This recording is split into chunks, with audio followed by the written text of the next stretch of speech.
विष्णु को? विष्णु भैया सड़क के किनारे बेहोश पड़े हैं। कहा? विष्णु भैया सड़क के किनारे बेहोश पड़े हैं। अरे हाथ रुक रे, मैं आ रहा हूँ। अरे अरे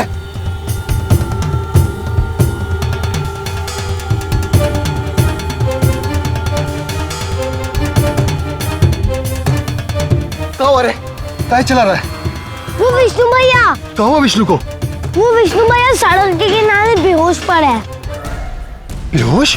हे भगवान, कहाँ हुआ हमारे विष्णु को? सुबह सवेरे तो ठीक ठाक था, ये अचानक कहाँ हो गया? ए श्याम, ए हरी, अरे विष्णु को कुछ हो गया, ये बोल रहा है वहाँ बेहोश पड़ा है। चलो रे, चल दिखा रे, चल चल चल चल।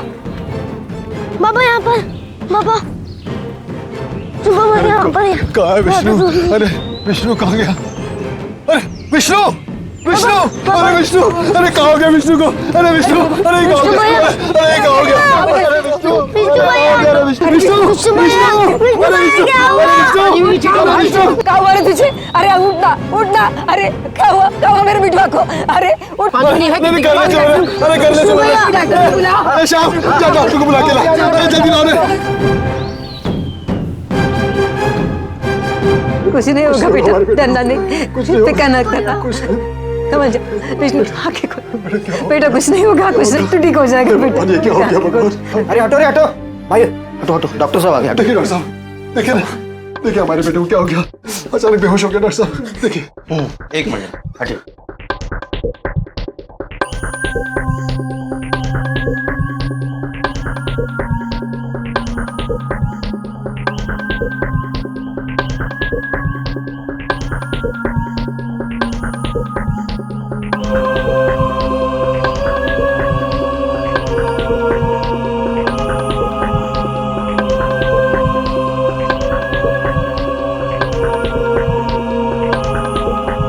इसकी नब्ज बहुत ही धीरे चल रही है, इसका बचना बहुत ही मुश्किल है। नहीं नहीं, ऐसा मत करिए डॉक्टर साहब, ऐसा मत करिए डॉक्टर साहब, इसे बचा लीजिए डॉक्टर साहब। नहीं डॉक्टर साहब नहीं, अब कुछ करिए, पूरी कुछ करिए, हमारे बच्चे को बचा लीजिए, मेरे बच्चे को बचा लीजिए, कुछ भी करिए, कुछ कीजिए डॉक्टर साहब।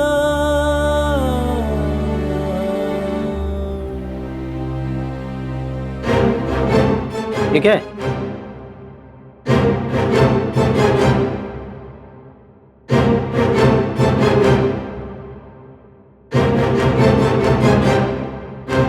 ये राम, किसी ने चाकू तो नहीं मारा इसे?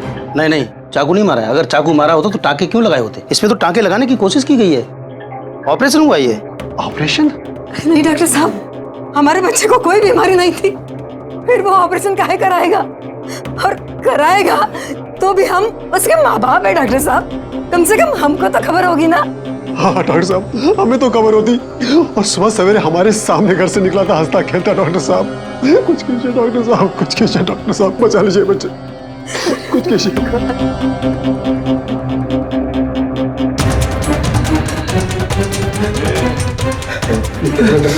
डॉक्टर साहब, ये क्या हो रहा है डॉक्टर साहब? अरे डॉक्टर साहब, विष्णु विष्णु विष्णु क्या हो गया? विष्णु विष्णु विष्णु, डॉक्टर साहब देखिए ना, कुछ तो करिए, बचा लीजिए मेरे बच्चे को विष्णु विष्णु विष्णु विष्णु, क्या हो रहा है? डॉक्टर साहब कुछ कीजिए डॉक्टर साहब, कुछ कीजिए डॉक्टर साहब, कुछ कीजिए डॉक्टर साहब, बचाइए मेरे बच्चे को, डॉक्टर साहब कुछ तो करिए।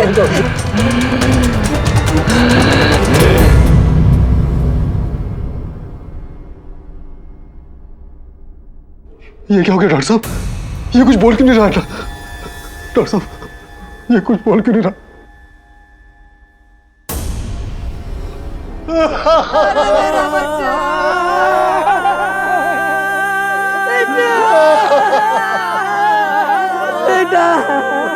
विष्णु सिंह, एक 20 साल का नौजवान जो दिल्ली से लगे नोएडा जिले के एक छोटे से गांव में कॉन्ट्रैक्ट पर मजदूरी का काम किया करता था और उसी की कमाई से उनका घर चलता था।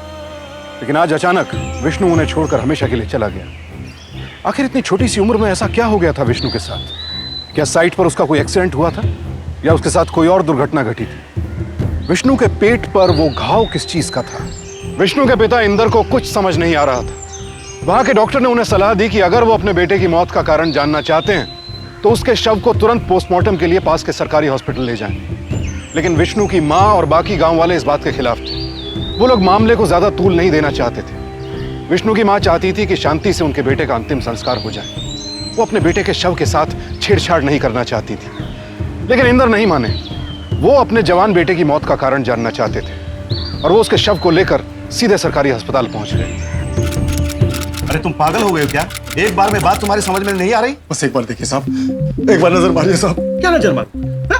अरे यहाँ जिंदा लोग को देखने के लिए मेरे पास टाइम नहीं है, और तुम चाहते हो कि डेड बॉडी के लिए मैं अपना समय बर्बाद करूं? हैं? मैं जानता हूँ साहब, आपके पास समय नहीं है, आपका समय बहुत कीमती है, पर अचानक से मेरे बेटे को ये सब क्या हो गया साहब? अच्छा खासा था, लेकिन अचानक हम सबको छोड़कर कैसे चला गया साहब? बस मुझे यही पता करना है साहब। डॉक्टर साहब एक बार देख लीजिए ना, दया करिए गरीब के साथ दया करो। चल देख लीजिए, एक बार देख लिया डॉक्टर साहब, चल के एक बार तो देख लिया। अच्छा और चलो मैं देखता हूँ। ये देखिए साहब, ये देखिए साहब।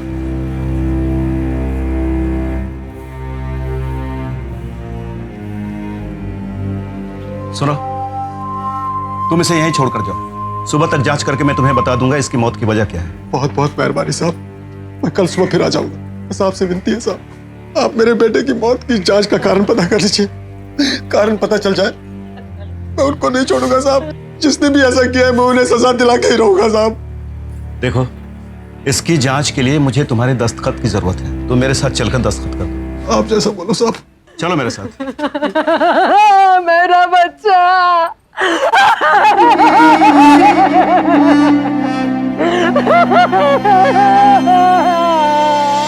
यहाँ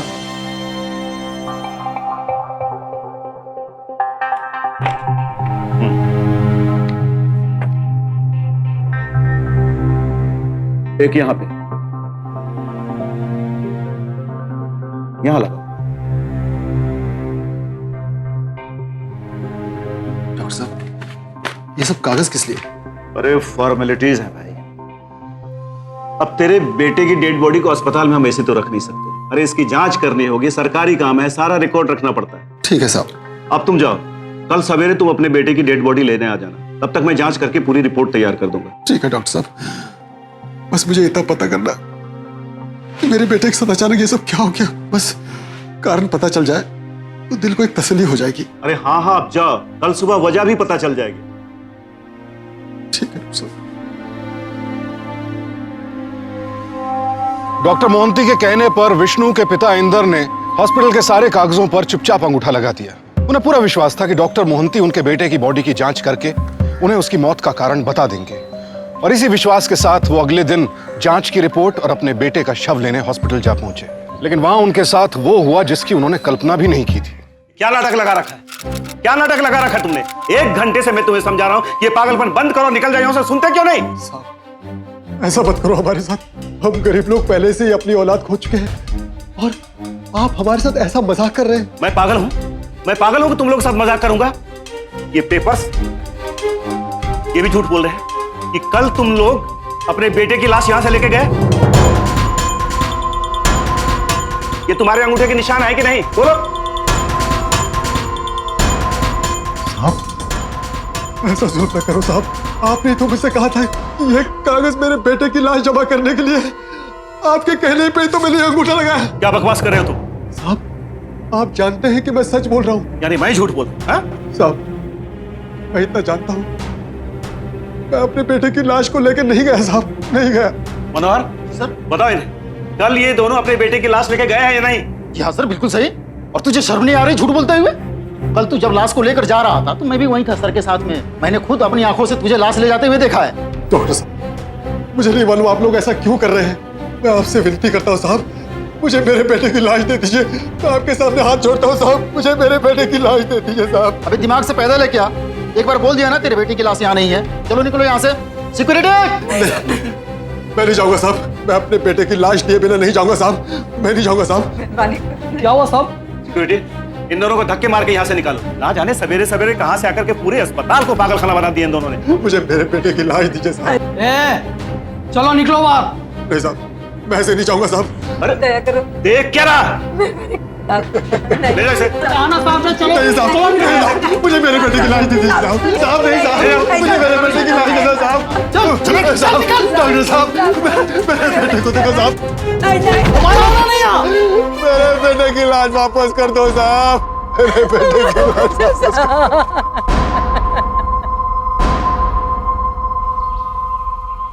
मना किया था ना मैंने तुमको कि मत लेके जाओ मेरे बच्चे को अस्पताल।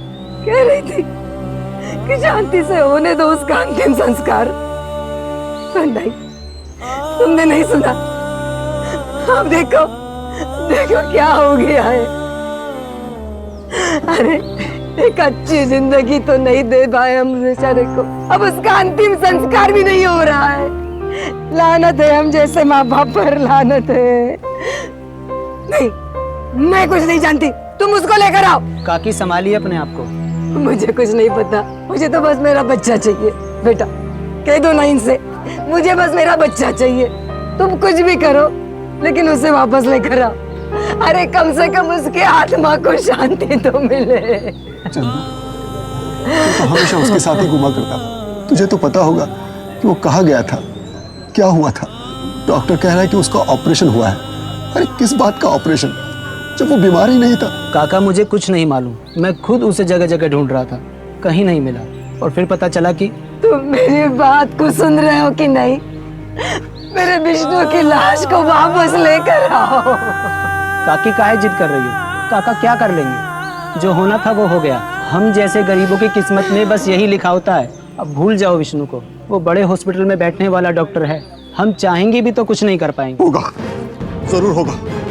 मैं उस डॉक्टर को नहीं छोड़ूंगा। मैं उन लोगों से अपने बेटे की लाश को लेके ही रहूंगा।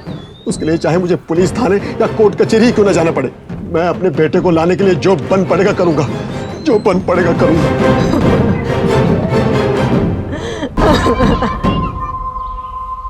देख भाई, अगर तेरा बेटा जिंदा होता तो बात समझ में भी आती। किसी ने उसे अगवा कर लिया है, कोई उसे उठा ले गया है। पर जब खुद तू कह रहा है कि तेरा बेटा मर चुका है, तो कोई तेरे मरे हुए बेटे की लाश को लेकर करेगा क्या? मुझे नहीं पता साहब, मैं तो इतना जानता हूँ, उन लोगों के कहने पर मैंने अपने बेटे की लाश को उस हॉस्पिटल में छोड़ा था ताकि मैं अपने बेटे की मरने की वजह जान सकूं। लेकिन उन लोगों ने ना ही मेरे बेटे की मरने की वजह बताई और ना ही उसकी लाश वापस कर दी। अब आप ही कुछ कर सकते हैं, मेरे बेटे की लाश मुझे वापस करा दीजिए साहब। क्या पागलपन है तेरा? मरे हुए बेटे की लाश लेकर करेगा क्या तू?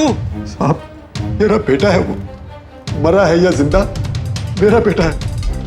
मैं हाथ जोड़ता हूँ आपके साथ, मेरे बेटे की लाश को वापस करा दीजिए। अब बहुत हो गया तेरा नाटक। तब से देखे जा रहा हूँ, बके जा रहा है। तेरा बेटा मर गया इसलिए पागल हो गया तू? कुछ भी बोलेगा? चलो निकलो यहाँ से, जाओ। आइंदा यहाँ आने की हिम्मत की तो मार मार के टांगे तोड़ दूंगा। साहब लेकिन निकल यहाँ से, निकलो। कंपनी गार्डन समझ के रखा है, खामोखा केस दर्ज करवाने चले आते हैं। सर, मुझे लगता है कि एक बार इंक्वायरी कर लेनी चाहिए। हो सकता है ये आदमी सच बोल रहा हो। देखो करुणा, सर, पहले भी कई लोगों की मरने की खबर आ चुकी है। सर, लोग अचानक बीमार हो जाते हैं और हॉस्पिटल जाकर उनकी मौत हो जाती है। सर, कुछ ना कुछ गड़बड़ तो जरूर है। और सर, ये आदमी मुझे लगता है सच बोल रहा है। एक आदमी जिसका बेटा मर गया हो, वो ऐसी झूठी रिपोर्ट क्यों लिखवाएगा? सर, अगर आपकी परमिशन हो तो मैं इस केस की जांच पड़ताल खुद करना चाहूंगी। करुणा, तुमसे जितना कहा जाए उतना ही करो। जाओ अपना काम करो। सर, लेकिन इस थाने का इंचार्ज कौन है? कौन है प्रभारी इस थाने का? सर, आप बस तो मैं डिसाइड करूंगा कि कौन सा केस दर्ज करना और कौन सा केस तुम्हें देना है। अब दिमाग खराब मत करो, चलो जाओ अपना काम करो। Okay sir.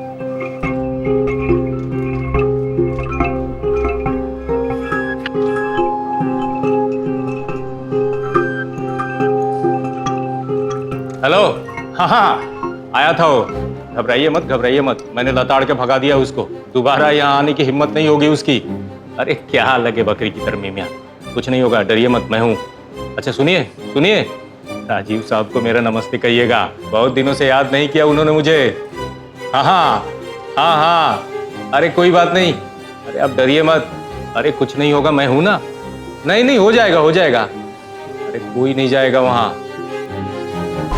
मैडम, मेरी समझ में ये नहीं आ रहा है कि हमने ऐसा कौन सा पाप किया था जो हमारे साथ ये सब हो रहा है। पहले हमने अपना जवान बेटा खोया, फिर उसकी मौत की वजह जानने की कोशिश की, लेकिन वो भी नहीं जान पाए। कम से कम इतना हक तो हमें मिलना चाहिए कि हम अपने बेटे का अंतिम संस्कार कर सके। मैडम, आप फिक्र मत कीजिए, मैं आपके बेटे की लाश को लाने में आपकी मदद करूंगी। आपकी बहुत मेहरबानी होगी, पर उसके लिए आपको मेरी मदद करनी पड़ेगी। आप जैसा कहेंगे मैं करूंगा। मैं अपने बेटे को इंसाफ दिलाने के लिए कुछ भी करने के लिए तैयार हूँ। तो पहले आप मुझे ये बताइए कि उसे हुआ क्या था? सच बोलूं तो पहले तो मुझे यही लगता था कि उसके साथ जरूर कोई हादसा हुआ है, लेकिन अब मुझे यकीन हो गया कि उसके साथ ऊंच नीच हुई है। ऐसा कुछ हुआ है जो हम समझ नहीं पा रहे हैं। मतलब हंसता खेलता बच्चा हमारी आंखों के सामने से चला गया है मैडम। वो सुबह घर से निकला तो उसे कोई तकलीफ नहीं थी, दोपहर में पता चला कि वो बेहोश पड़ा है। मगर वो बेहोश हुआ कैसे? मैडम, उसके पेट में बहुत बड़ा चीरा लगाया गया था। चीरा? हाँ मैडम, उसका पेट यहाँ से यहाँ तक खुला था, उसकी सिलाई की गई थी। अगर कोई घाव करेगा तो उसे सिएगा क्यों? मैडम, हम गरीब लोग क्या जाने, लेकिन डॉक्टर बोल रहा था कि ऐसा घाव तभी होता है जब ऑपरेशन किया जाता है। मेरी समझ में ये नहीं आ रहा है, जब उसे कोई बीमारी नहीं थी तो वो ऑपरेशन कराएगा क्यों, और हमें बताए बिना। हमारे बेटे के साथ कोई खेल खेला गया है मैडम, कोई कुछ किए हैं हमारे बेटे को। आप लोगों ने पोस्टमार्टम करवाया? हाँ मैडम, हम उसकी लाश को लेके अस्पताल गए थे, लेकिन वहां भी हमारे साथ धोखा हुआ है मैडम। ये पेपर्स, ये भी झूठ बोल रहे हैं कि कल तुम लोग अपने बेटे की लाश यहां से लेके गए। ये तुम्हारे अंगूठे के निशान है कि नहीं? बोलो।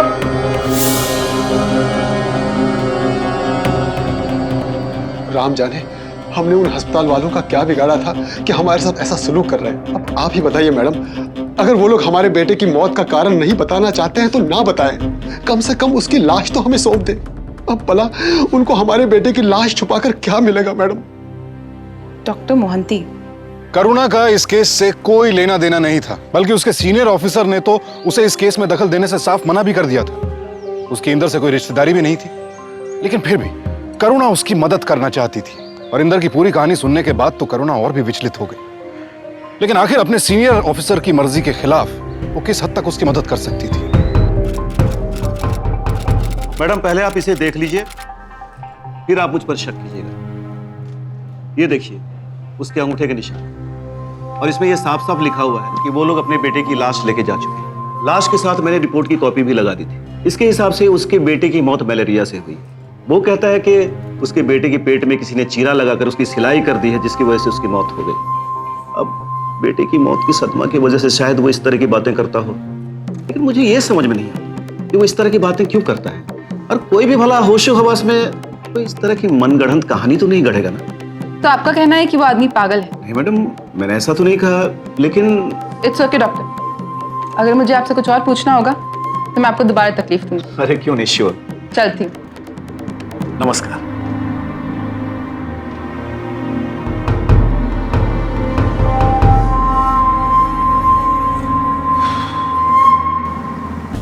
अगर इस जगह चीरा लगाया जाता है तो स्प्लीन, एब्डोमेन या किडनी के ऑपरेशन के लिए लगता है। जब भी कोई किडनी डोनेट करता है तो ठीक इसी जगह पर ऑपरेट किया जाता है। किडनी? अपने एक जानकार डॉक्टर से सलाह मशवरा करने के बाद करुणा को अब यह एहसास हो गया था कि शायद विष्णु की मौत के पीछे कोई ऐसा राज छुपा है जिसके बारे में अब तक किसी ने सोचा ही नहीं था। वो इस पहेली को सुलझाने की कोशिश कर ही रही थी कि सीनियर इंस्पेक्टर अशोक सबरवाल को करुणा की हरकतों की भनक लग गई। मैंने तुमसे कहा था कि खामोखा किसी दूसरे केस में अपना दिमाग मत उलझाओ। क्यों इस केस के पीछे पड़ी हो? सर वो क्या सर लगा रखी हो? और ये केस हमारे यहाँ दर्ज भी नहीं है। किस आधार पर तुम इसकी जांच कर रही हो? सीधे डॉक्टर मोहंती के पास चली गई पूछताछ करने के लिए। अरे तुमको पता है कि डॉक्टर मोहंती इस शहर के सबसे इज्जतदार डॉक्टर है। सर मुझे शक था, इसलिए पूछताछ करने गई थी। कैसा शक? कौन सा शक? सर उस एरिया से कई सारी ऐसी रिपोर्ट्स आई हैं। सर हो ना हो वहाँ पे जरूर कोई एक बहुत बड़ा रैकेट चल रहा है, और वो आदमी इंदर, उसका बेटा जरूर इसी रैकेट का शिकार है। सर वरना कोई आदमी झूठ क्यों बोलेगा कि उसे उसके बेटे की लाश नहीं मिली? बस बहुत हो गया। अब इस केस के बारे में कोई भी बात नहीं करेगा। और भी केस पड़े हुए हैं सुलझाने के लिए। पहले इस केस को सुलझाओ, साइकिल चोरी का केस, उसके बाद किसी रैकेट का भंडाफोड़ करना, समझी? अशोक सबरवाल को लगा था कि इस धमकी के बाद करुणा मान जाएगी और फिर से इस मामले में दखल नहीं देगी, लेकिन करुणा चुप बैठने वालों में से नहीं थी। वो कुछ भी गलत होते हुए नहीं देख सकती थी। वो सबकी नजरों से दूर चुपचाप इस केस की जांच पड़ताल करती रही। उसने इंदर से भी सब पर कड़ी नजर रखने को कहा। इंदर अब मुस्तैद रहने लगा। वो कंस्ट्रक्शन साइट पर होने वाली हर गतिविधि पर अपनी नजर बनाए रखता।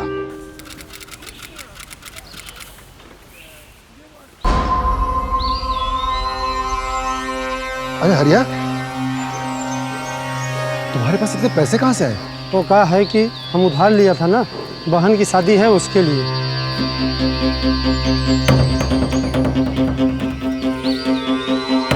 तुम्हारे पेट में ये पट्टी कैसी? अरे कुछ नहीं, कुछ नहीं, बस वो बीमार था ना मैं, तो गांव में ऑपरेशन था, उसी का घाव है। देख हरिया, तू पिछले 6 महीने से गाँव नहीं गया है, सच सच बता, क्या है ये? कैसा ऑपरेशन? कुछ नहीं। क्या चल रहा है? कब से चाय का टाइम खत्म हो गया? चलो वापस काम पर। चलो वरना काम से निकाल दूंगा। और काका आप भी काम पर चलो। आपके लिए क्या खास नारियल फोड़ूं?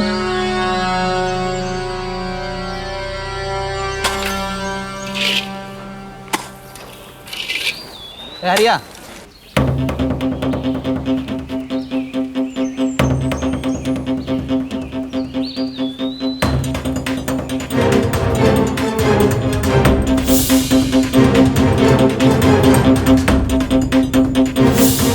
हरिया का भी वैसा ही ऑपरेशन हुआ है जैसे विष्णु का हुआ था। और ये चंदू वहां क्या बातें कर रहा है?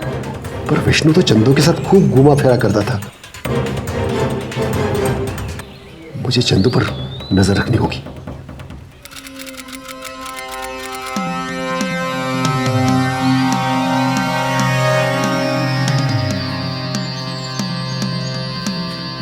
अरे भैया घबराहट हो रही थी, कुछ होगा तो नहीं ना? अरे कह रहा हूँ ना, निश्चिंत हो जाओ। तुम पहले ही थोड़ी ना हो। तुमसे पहले ना जाने कितने लोग ये काम करा चुके हैं। 2 घंटे का काम है, पता भी नहीं चलेगा कब शुरू हुआ और कब खत्म हो गया। अब खामखा देरी मत करो, चलो।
चंदो। हाँ डॉक्टर साहब। इन दोनों का तो हो गया, लेकिन अभी एक और चीज। इतनी जल्दी एक और? कहाँ से होगा? कहीं से भी ला। दुबई का क्लाइंट है, डबल पैसे दे रहा है, लेकिन किडनी जवान आदमी का चाहिए।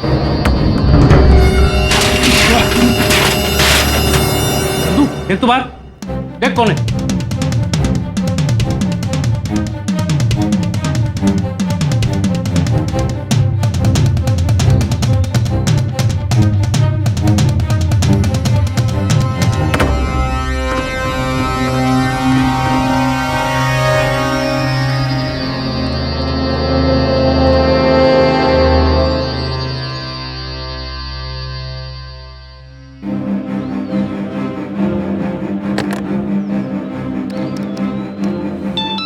हेलो मैडम, मैं विष्णु का पापा बोल रहा हूँ। मैडम, मैंने चंदू को देखा। वो 2 लोगों के साथ एक मकान में घुस गया और वहां कुछ किडनी की बातें हो रही थी। मैंने बड़ी मुश्किल से अपने आप को बचाया। मैडम, मैं आपको रामनगर चौक पे मिलता हूँ। ठीक है इंदर, मैं अभी वहां पहुंचती हूँ।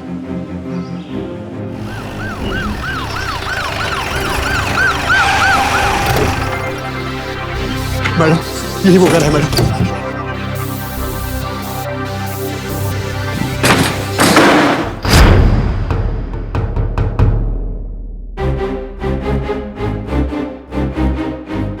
इंदर, तुमने तो कहा था यहाँ पे वो लोग, वो ऑपरेशन, कहाँ है वो सब? मैडम, मैंने अपनी आंखों से उन 2 लड़कों को यहाँ पे देखा। एक यहाँ पे था, एक यहाँ पे था। दोनों का ऑपरेशन हो रहा था मैडम।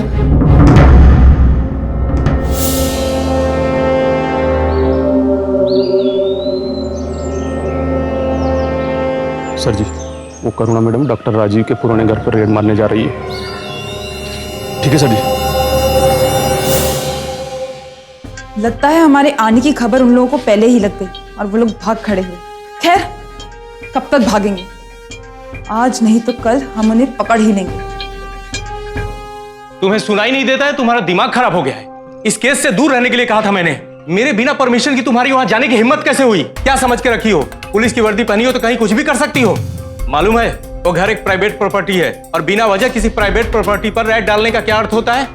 हमारे पूरे डिपार्टमेंट को उसकी सजा भुगतनी पड़ेगी। सर पर मैं वहाँ बिना वजह नहीं गई थी। अच्छा, तो आपको वजह भी मिल गई? सर मुझे पूरा विश्वास है कि वहाँ कोई बहुत बड़ा रैकेट चल रहा है। कैसा रैकेट? कौन सा रैकेट? सर कुछ लोग मासूम लोगों की किडनियां निकाल के बेच रहे हैं। बेच रहे हैं? तो वहाँ कोई आपको मिला क्यों नहीं? सर क्योंकि हमारे वहाँ पहुँचने से पहले ही किसी ने उनको खबर कर दी थी और वो लोग वहाँ से भाग खड़े हुए।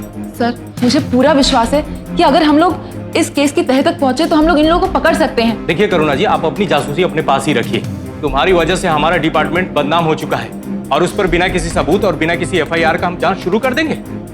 तुम्हें तो समझाना ही बेकार है। तुम्हारे खिलाफ मैंने हेडक्वार्टर में बोल दिया है। उस दिन तुम यहाँ रहोगी, उसके बाद तुम्हारा ट्रांसफर हो जाएगा बाहर। तब अकल ठिकाने आएंगे तुम्हारे, समझी?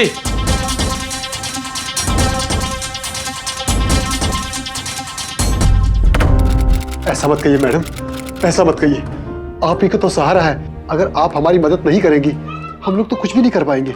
ये सच कह रहे हैं मैडम जी, अगर आप चली गई तो हम लोगों की आखिरी उम्मीद भी खत्म हो जाएगी। मैं आप लोगों की तकलीफ समझती हूँ, मगर मेरा ट्रांसफर अब गाजियाबाद हो गया है। जिन लोगों के खिलाफ हम लड़ रहे हैं कोई छोटे लोग नहीं हैं, वो बहुत ऊपर तक पहुँचे उनकी। मगर आप लोग हिम्मत मत हारिए।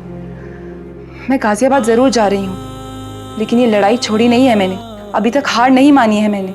मैं हर वक्त गाजियाबाद से यहाँ तक नहीं आ पाऊंगी, पर आप लोग तो यही हैं, और इसलिए आप लोगों की जिम्मेदारी अब और बढ़ गई है। इसलिए आप लोगों को चंदू पे कड़ी नजर रखनी होगी। अगर हम इन लोगों को रंगे हाथ पकड़ लेंगे तो हमारी बात को कोई नहीं टाल पाएगा। लेकिन मैडम ये अभी अभी हुआ है, अब तो चंदू बहुत संभल कर चलेगा। लेकिन कब तक?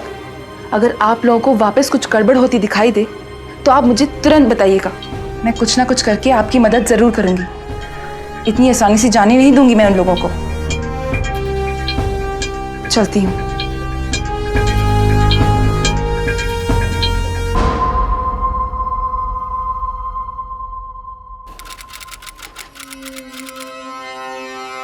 सोना काफी रो मत, रोने से क्या होगा? कहाँ से लाऊंगी मैं इतने पैसे? पैसे नहीं होंगे तो मेरे बच्चे का इलाज नहीं होगा।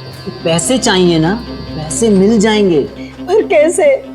कौन देगा मुझे इतना पैसा? वो तू मुझ पे छोड़ दे। मेरा एक दोस्त है, बहुत काम का है, और वो तुझे कभी भी पैसे दिला सकता है। जितने तू चाहे उससे दुगना। सच? और नहीं तो क्या, लेकिन उसके लिए तुझे मेरी एक बात माननी होगी। क्या? वो तो वही बताएगा। तू एक काम करना, कल मेरे साथ उसके पास चलना और डरना मत, तेरा काम हो जाएगा, ठीक है? अब ये रोना बंद कर, आंसू पोंछ और चल मेरे साथ।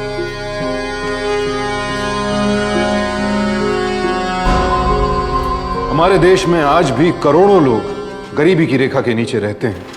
इन लोगों के लिए 2 वक्त की रोटी कमा पाना भी एक बहुत बड़ी कामयाबी होती है, और इनमें से लाखों लोग ऐसे हैं जो चंद रुपयों के लालच में अपने शरीर का कोई अंग दान करने के लिए भी तैयार हो जाते हैं। किडनी निकालने वाले गिरोह अक्सर ऐसे ही जरूरतमंद लोगों को अपना निशाना बनाते हैं। ये असहाय लोग कुछ रुपयों के लिए अपने शरीर का एक अंग निकाल कर दे देते हैं, जिसे आगे एक बहुत बड़े मुनाफे के साथ बेच दिया जाता है। ये घिनौना काम करने वाले गिरोह के लोग उस पैसे पर ऐश करते हैं, और बेचारा गरीब अपनी जिंदगी से जूझता रहता है। और उनमें से कई लोग तो विष्णु की तरह अपनी जान भी गंवा बैठते हैं। लेकिन किडनी की खरीद फरोख्त का यह काला बाजार बेरोक टोक चलता रहता है। इन कालाबाजारियों का नेटवर्क इतना मजबूत होता है कि इसमें डॉक्टर्स, पुलिस से लेकर कई ऊंची पहुंच वाले लोग शामिल होते हैं। लेकिन विष्णु के पिता इन सब बातों से बेखबर थे। वो तो बस अपने बेटे की मौत का सच जानना चाहते थे, और जब उन्होंने चंदू को सोना को बहलाते हुए देखा तो फौरन करुणा को खबर की। करुणा को अब गाजियाबाद शिफ्ट कर दिया गया था। अब ना तो वो विष्णु के केस को ऑफिशियली संभाल रही थी, और ना ही ये घटना क्षेत्र उनके एरिया में आता था। लेकिन ये केस उनके दिमाग में घर कर चुका था। उन्होंने इस केस से जुड़ी सारी बातें अपने एसीपी मिस्टर रॉय को बताई, और उनसे इस केस की छानबीन करने की परमिशन मांगी। मिस्टर रॉय के लिए यह परमिशन देना आसान नहीं था, पर उन्होंने करुणा का साथ देने का फैसला किया, और उन दोनों ने एक साथ मिलकर अपराधियों को पकड़ने का एक प्लान बनाया। लेकिन उनके इस प्लान का पूरा दारोमदार सोना की मदद पर निर्भर करता था।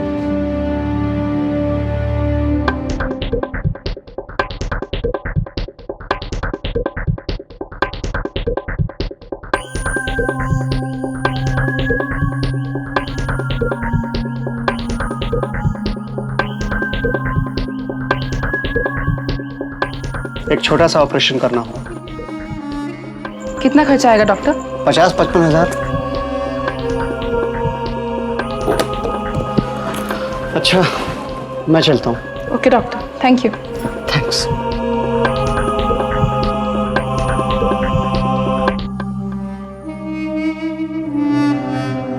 अब देखो ना, कहाँ से लाऊं मैं इसके इलाज के लिए इतने पैसे? अगर मैं चंदू की बात नहीं मानती हूँ तो मेरा बच्चा मर जाएगा और मुझे इसका इलाज कराना है। मुझे पैसे चाहिए। अब हम गरीबों के पास इतना जमा पूंजी तो होती नहीं है कि निकाला और काम हो गया।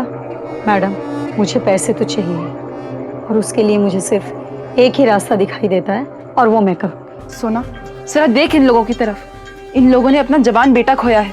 अगर तूने हमारी मदद नहीं करी तो न जाने ऐसा कितने लोगों के साथ होगा और होता रहेगा।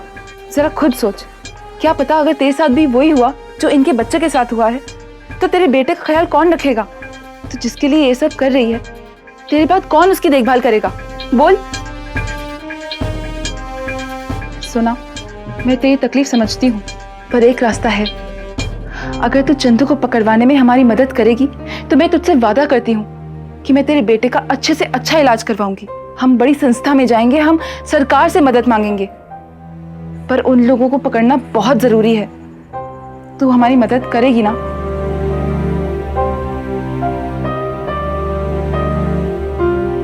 देखिए मैडम जी, मेरा भरोसा सबके ऊपर से उठ चुका है। हाँ, अपनी एक किडनी देकर के अपनी जान की जोखिम तो मैं ले सकती हूँ, लेकिन आपकी मदद के लिए मैं अपने बच्चे की जान की जोखिम नहीं ले सकती। मुझे माफ करें मैडम जी। ठीक है सोना। सोना एक गरीब मजदूर थी और अपने बेटे की जान बचाना उसके लिए सबसे बड़ी प्राथमिकता थी और उसके लिए उसे पैसों की जरूरत थी। दूसरी तरफ करुणा और इंदर थे जिन्हें इस पूरे कांड पर से पर्दा हटाने के लिए सोना की मदद की जरूरत थी। सोना उलझन में थी। कुछ देर के लिए अपने बेटे की फिक्र छोड़कर इन दोनों की मदद करे या फिर चंदू की बात मानकर पैसा बनाए।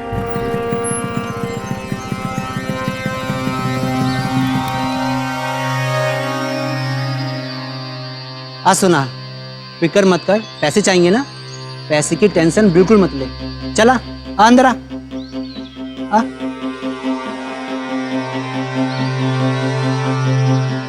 आओ सोना, आओ। बैठो बैठो। तेरे बच्चे की तबीयत खराब है? हाँ। अरे तू चिंता मत कर, जितना पैसा चाहिए मिल जाएगा। फिर तू जाकर अपने बच्चे का इलाज किसी अच्छे हॉस्पिटल में कराना। बस तू डॉक्टर साहब की बात मान लेना। 1 घंटे में काम हो जाएगा और उसके बाद अपना पैसा लेके घर निकल जाना। 1 घंटे का काम? मगर डॉक्टर साहब करने क्या वाले हैं? कुछ नहीं, बस एक छोटा सा ऑपरेशन होगा। ऑपरेशन? किस चीज का ऑपरेशन? मुझे बताओ। देखो, वरना मैं ये सब नहीं कर पाऊंगी। देख, तू डर मत, मैं बताता हूँ। हर इंसान के शरीर में 2 किडनियां होती हैं, पर इंसान की जिंदगी एक ही किडनी से चलती है और दूसरी किडनी जो होती है ना, बिल्कुल ही बेकार होती है। अब डॉक्टर साहब क्या करेंगे कि तुम्हारी जो बेकार वाली किडनी है उसे बाहर निकाल देंगे और किडनी निकलने से तुम्हारे शरीर को कोई नुकसान नहीं होगा, उल्टे में तुम्हें फायदा ही होगा। उसके अच्छे खासे पैसे भी मिल जाएंगे। बिल्कुल ठीक कह रहा है मनोहर, और हम तेरे फायदे की बात कर रहे हैं, वरना तू जैसी गरीब औरत कहाँ से लाएगी अपने बच्चे के इलाज के लिए पैसे? अरे कम से कम अपने बच्चे की तो सोच। जल्दी से काम खत्म कर और पैसे लेके घर निकल जा। देख, अब तू डर मत, चलो मेरे साथ। चलो, पैसे मिल जाएंगे, बच्चे का इलाज हो जाएगा। चलो उठो, अपने बच्चे के लिए तो करो कम से कम। चलो उठो, चलो चलो। अब डर क्यों रही है? पैसे भी मिलेंगे, चिंता मत करो, कोई दिक्कत नहीं होगा, कोई परेशानी नहीं होगी। समझ रही है ना? चलो। इस बार नहीं बचेंगे वो लोग। आ जाओ, चलो आओ आओ आओ चंदू, आओ, चलो। किडनी देने वाली मिल गई जी। सोना अंदर पहुंच गई है। ये लो दक्षिणा, जाओ बाहर जाओ।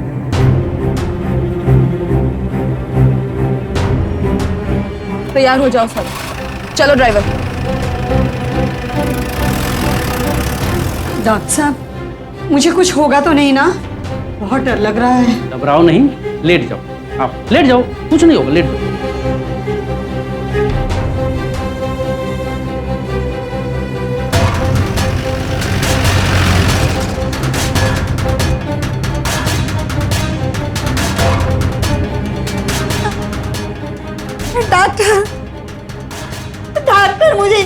बहुत डर लगता है। मैं नहीं लगाऊंगी इंजेक्शन। पैसे मिल रहे हैं ना तुम्हें? चुपचाप लेटी रहो। एक छोटा सा ऑपरेशन है, अभी तुरंत हो जाएगा। मुझे कोई ऑपरेशन नहीं कराना, मुझे इंजेक्शन से बहुत डर लगता है। मैं जा रही हूँ। लेटो। छोड़ो इसे। अरे छोड़ो, छोड़ो मुझे, छोड़ो मुझे, जाने दो डॉक्टर, मुझे जाने दो। नहीं, अरे जाने दो मुझे।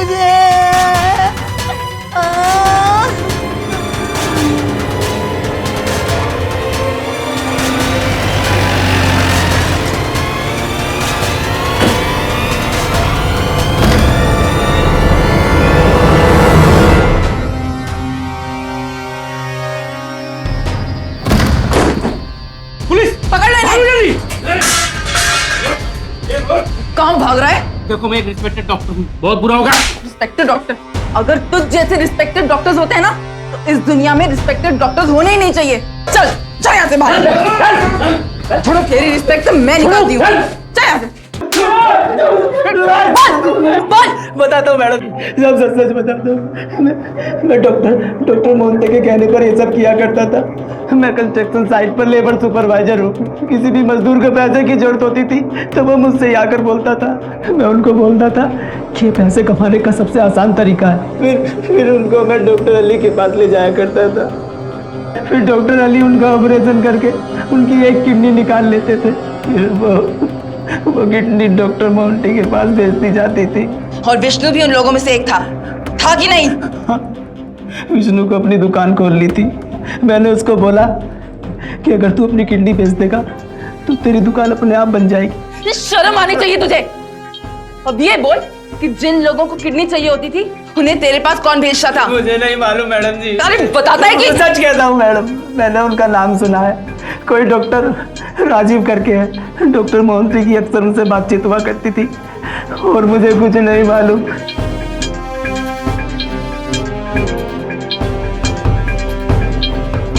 मैडम मैडम मेरी बात सुनिए मैडम आपको किसी ने गलत रिपोर्ट। लेके चलो इसे। मैडम मेरी बात तो सुनिए तो सही। गाड़ी में बैठाओ। मैडम आपको किसी ने जल्दी करो। गलत रिपोर्ट। देखिए मैडम मेरी एक बात देखिए।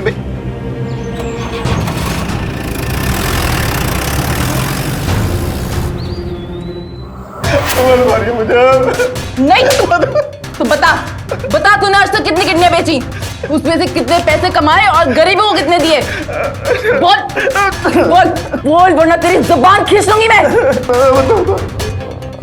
बताता एक किडनी के 4 से 5 लाख रुपया मिल जाते हैं। मैंने और मेरे आदमियों ने अभी से 40 से 45 लोगों की किडनी निकाली है। डोनर को भी हम थोड़ा पैसा देकर उसमें से समझा लेते हैं। बोल विष्णु के केस में कौन कौन इन्वॉल्व था? बोल। मेरे ही कहने पर विष्णु की किडनी निकाली गई थी। मनोहर, इस लड़के का तो खून बंद होने का नाम ही नहीं लेगा। हाँ डॉक्टर साहब, ब्लीडिंग बहुत ज़्यादा हो रही है। नब्ज भी कम है, पल्स रेट भी कम है। साहब बचने का चांस नहीं लग रहा है। एक काम करता हूँ, डॉक्टर मोहंती को फोन करता हूँ, तब तक तुम इसकी ड्रेसिंग करते हो। हाँ सर, करता हूँ। डॉक्टर मोहंती, इस लड़के का हम लोग किडनी निकाल रहे थे, उसका खून बंद होने का नाम ही नहीं ले रहा। मुझे नहीं लगता वो बचेगा। जल्दी से उसे इंजेक्शन लगाओ। होश आने पे उसे वहां से हटा दो, वरना हम लोग सभी फंस जाएंगे। और सुनो, वो किडनी लेकर जल्दी से हॉस्पिटल पहुंचो तुम लोग, समझे? इस केस में और कौन कौन इन्वॉल्व है? बांग्लादेश के डॉक्टर राजीव है, उन्हीं के कहने पर हम लोग ये काम करते हैं।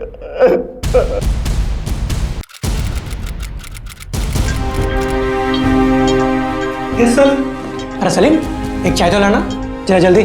चाय तो आप इंडिया की जेल में ही पीना डॉक्टर राजीव, वहां की चाय यहाँ से ज्यादा अच्छी होगी। अब तुम्हारा खेल खत्म डॉक्टर राजीव। अपनी एक डॉक्टर की दुकान बंद करो और तैयार हो जाओ जेल की चक्की पीसने के लिए। तुमने अपनी किस्मत में ये खुद ही लिखा है। चलो। मैडम, हमें अपने बेटे को खोने का बहुत दुख है, लेकिन इस बात की खुशी भी है कि आज अपराधी जेल में सजा काट रहे हैं। वरना गरीब आदमी मरता है तो कोई उसे पूछता भी नहीं है। अपराधी लोग खुले गुमा करते हैं, लेकिन हमारे बेटे को इंसाफ मिल गया। ये सब आप लोगों की हिम्मत की वजह से हुआ है। काश बाकी लोग भी आपसे कुछ सीख पाए। डॉक्टर मोहंती के बयान के आधार पर पुलिस के उन नुमाइंदों को भी गिरफ्तार कर लिया गया जो इस रैकेट में शामिल थे। डॉक्टर राजीव माथुर और अशोक सबरवाल भी उन्हीं में से थे। हमारे देश में अंगों की चोरी करना और उनकी कालाबाजारी करना एक आम बात हो गई है। आंकड़ों के अनुसार हर साल तकरीबन 1 लाख किडनी ट्रांसप्लांट की जरूरत पड़ती है, लेकिन कानूनी तौर पर सिर्फ 5000 ट्रांसप्लांट किए जाते हैं। इसके अलावा कई लोग ऐसे भी हैं जो जरूरत पड़ने पर अपने करीबी लोगों या रिश्तेदारों को अपनी किडनी डोनेट करते हैं, और कानून भी इस तरह के डोनेशन की इजाजत देता है। यानी अगर कोई व्यक्ति बिना किसी आर्थिक लाभ के किसी को अपना अंगदान कर रहा है तो यह गैर कानूनी नहीं है। लेकिन कानून के इस क्लॉज का कई तरह से दुरुपयोग भी किया जाता है। कई लोग कहते हैं कि वो अपनी मर्जी से किडनी डोनेट कर रहे हैं, जबकि हकीकत में उनकी किडनी को इसी काले बाजार में बेचा जा रहा होता है, और इस तरह न जाने कितने लोगों को बेवकूफ बनाया जाता है। हम आपको बता दें कि ऑर्गन ट्रांसप्लांट का ऑपरेशन बेहद ही पेचीदा होता है। किडनी देने वाले और लेने वाले की किडनी का आपस में मैच होना बेहद जरूरी है। अगर किडनी लेने वाले का शरीर किडनी को स्वीकार ही नहीं करेगा तो ट्रांसप्लांट बेकार चला जाता है, लेकिन ज्यादातर लोग इस बात से वाकिफ नहीं होते हैं। कुछ विश्लेषकों का मानना है कि अगर हमारे देश में अंगदान के बारे में एक पर्याप्त कानून का प्रावधान होता तो अंग तस्करी का यह माफिया कभी इतना बड़ा रूप ले ही नहीं पाता। शायद इसीलिए भारत सरकार एक नेशनल ऑर्गन ट्रांसप्लांट प्रोग्राम यानी राष्ट्रीय अंगदान कार्यक्रम शुरू करने के बारे में विचार कर रही है। अगर यह कार्यक्रम शुरू हो जाता है तो अंगदान की प्रक्रिया बेहद सरल हो जाएगी। एक जिम्मेदार नागरिक होने के नाते हम खुद इस मामले में पहल कर सकते हैं। अगर हम जीते जी मृत्युपरांत अपने अंगदान की स्वीकृति दे दें तो हमारी मृत्यु के बाद हमारे शरीर के जरूरी अंगों का इस्तेमाल हो सकता है और एक जरूरतमंद की जान बच सकती है। इस बारे में आपको अपने डॉक्टर या नजदीकी अस्पताल से पूरी जानकारी मिल सकती है। अगर आपको किसी किडनी निकालने वाले गिरोह के बारे में पता चलता है या किसी ऐसे इंसान के बारे में जानकारी मिलती है जो किसी ऐसे गिरोह का शिकार होने वाला है तो तुरंत पुलिस को सूचित करें। आवाज उठाइए, सावधान रहिए। सावधान इंडिया, इंडिया फाइट्स बैक।